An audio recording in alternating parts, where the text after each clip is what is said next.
Hello check, hello hello hello check करते हैं।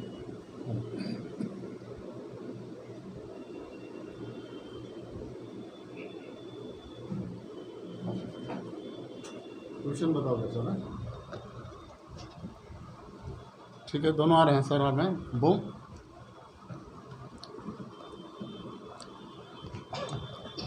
नाजरीन नाजरीन आप देख रहे हैं द लोकल जर्नलिस्ट, और इस वक्त हमारे बीच मौजूद है जनाब एस हैदर साहब, जो कि मशहूर समाजी खिदमतगार हैं और सियासी पकड़ भी अच्छी रखते हैं। हैदर साहब, द लोकल जर्नलिस्ट में आपका खैर मकदम है सर। वेलकम। हैदर साहब, क्या कहना चाहेंगे सर, जिस तरह से आज मुल्क के हालात देखा जाए, एक तरफ जहाँ की नफ़रत का माहौल है और इतने नफ़रत के माहौल में फिर भी एक कौमी एकज़हती बना हुआ है तमाम मज़हब के दरमियान, क्या कहना चाहेंगे हैदर साहब? देखिए, इत्तेहाद इत्तेफाक तो हिंदुस्तान की रवायत रही है। सैकड़ों बरस से यहाँ पर एक दूसरे के साथ मिलजुल कर रहते रहे हैं, लेकिन इस वक्त जो मुल्क के हालात हैं वो इंतहाई ख़राब है। आप हुकूमत के खिलाफ को बोल नहीं सकते। आपके पास जो कानूनी तौर पर जो राइट्स हैं आप उसका इस्तेमाल नहीं कर सकते। कहीं कुछ हो जाए ज़ुबान बंद रखिए। अगर आप बंद नहीं रखेंगे तो पुलिस की कार्रवाई होगी, सीबीआई कार्रवाई होगी, ईडी कार्रवाई होगी। अभी अभी आपने देखा कि एक ह्यूमन राइट्स के काम करने वाली औरत तीस्ता तलवार को पुलिस ने गिरफ़्तार किया।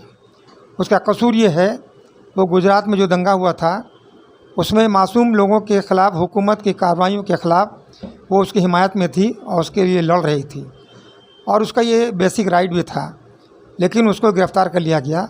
ना हम सिर्फ इसकी मजम्मत करते हैं बल्कि मुतालबा करते हैं फ़ौरन रिहा किया जाए और उसको आज़ादी दी जाए, क्योंकि ये उसका बेसिक राइट है और कानून इस बात की इजाज़त देता है। देखिए, मैं कांग्रेस का 16 साल तक पूरे पश्चिम बंगाल अकाली दल का चेयरमैन रहा, AICC का मेंबर रहा, प्रदेश कांग्रेस का सेक्रेटरी रहा। इतनी हमें आज़ादी थी कि हम प्रदेश कांग्रेस में बैठ के प्रदेश कांग्रेस के सदर के ख़िलाफ़ भी बोला करते थे, लेकिन कभी किसी किस्म का कोई एक्शन या कोई कार्रवाई नहीं की गई। लेकिन आज हालत ये है कि आप अपने दफ़ा में कुछ बात करेंगे तो आपके लिए वही कानून गलत तरीके से इस्तेमाल किया जा रहा है। अभी आपने देखा होगा पूरे हिंदुस्तान में किसानों का बहुत बड़ा एहतजाज हुआ। हुकूमत ने कहा हम किसी हालत में बिल वापस नहीं लेंगे, लेकिन जब पूरे हिंदुस्तान किसान एक जगह जमा हो गए, तहरीक चलाए, तो हुकूमत को झुकना पड़ा, उसने कानून वापस लिया। हैदर साहब, मेरा एक सवाल होगा सर आपसे कि अभी देखा गया कि जैसे 20 साल के बाद भी जिस तरह से तीस्ता तलवार बाद एक अमन पसंद शहरी की हैसियत से, सोशल वर्कर की हैसियत से काम कर रही थी, ज़किया जाफरी को लेकर केस लड़ रही थी, बिल्किस बेगम को लेकर केस लड़ी है और हुकूमत उसको गिरफ़्तार कर ली है। साथ में उसके साथ भी एक और सोशल एक्टिविस्ट को गिरफ़्तार किया गया। इसके अलावा देखा गया सर, जो नूपुर शर्मा का जो केस फिलहाल देखा गया, उसमें नूपुर शर्मा को गिरफ़्तार ना करके अल ज़ुबैर अल्ट न्यूज़ के सहाफ़ी को गिरफ़्तार किया गया। क्या कहना चाहेंगे सर? प्रेस पर कहीं ना कहीं एक पाबंदी लगाने की कोशिश है। देखिए, ये नूपुर शर्मा का जो मामला है, ये ऑफिशियली हुकूमत का स्पोक्समैन थी, और जाहिर सी बात है कि जो वो बात करेगी या जो ओपिनियन देगी, जो डिबेट में हिस्सा लेगी, वो हुकूमत के पॉलिसी के बिल्कुल ऐन मुताबिक होगा। बीजेपी की और आरएसएस की ये पॉलिसी है कि मुल्क के अंदर में कम्युनल फोर्सेस को इस्तेमाल किया जाए और हिंदू मुसलमान के दरमियान इख्तलाफ पैदा किया जाए, दंगा कराया जाए और उस मौके से मुसलमानों को कुचला जाए।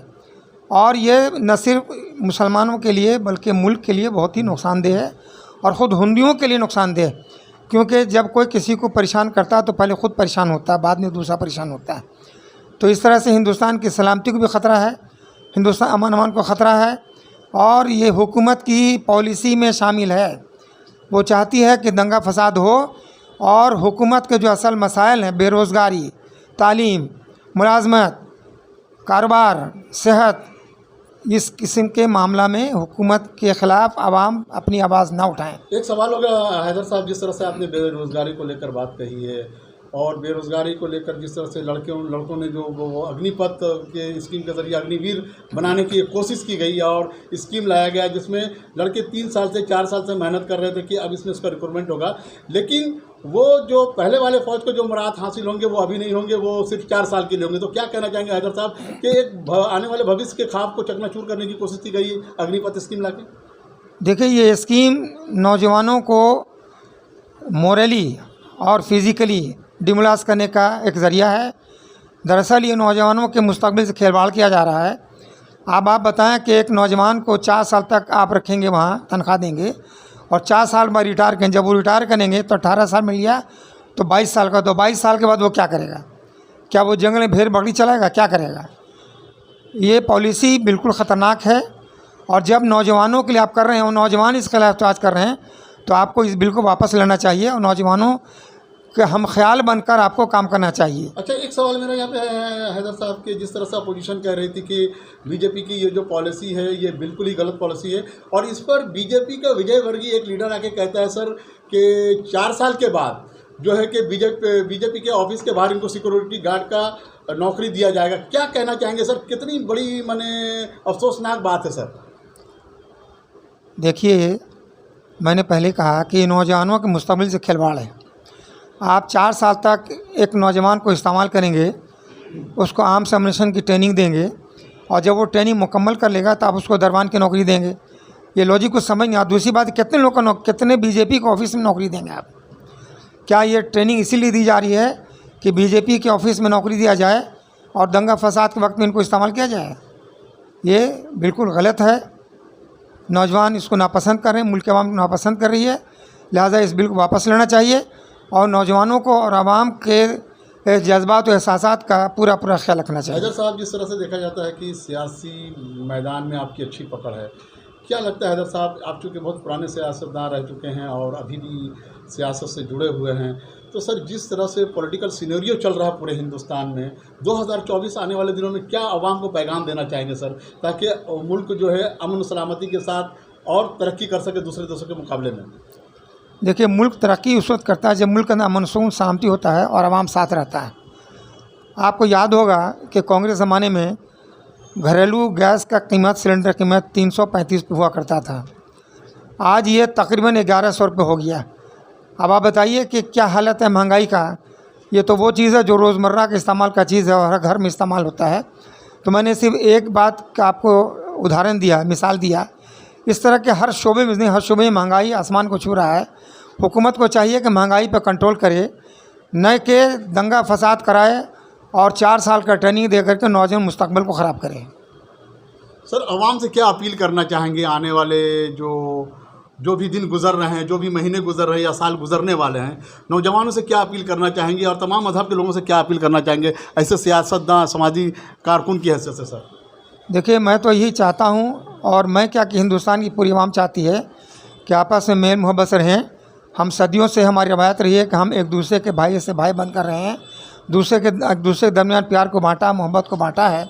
हम अमन सुकून सलामती चाहते हैं और हम चाहते हैं कि मुल्क तरक्की हो, लेकिन मुल्क के अवाम जब खुश होंगे, तालीम के मैदान में आगे होंगे, रोज़गार में उनको मौका मिलेगा, कारोबार में उनको नफ़ा होगा, तो फिर जाहिर सी बात है कि मुल्क की तरक्की होगी।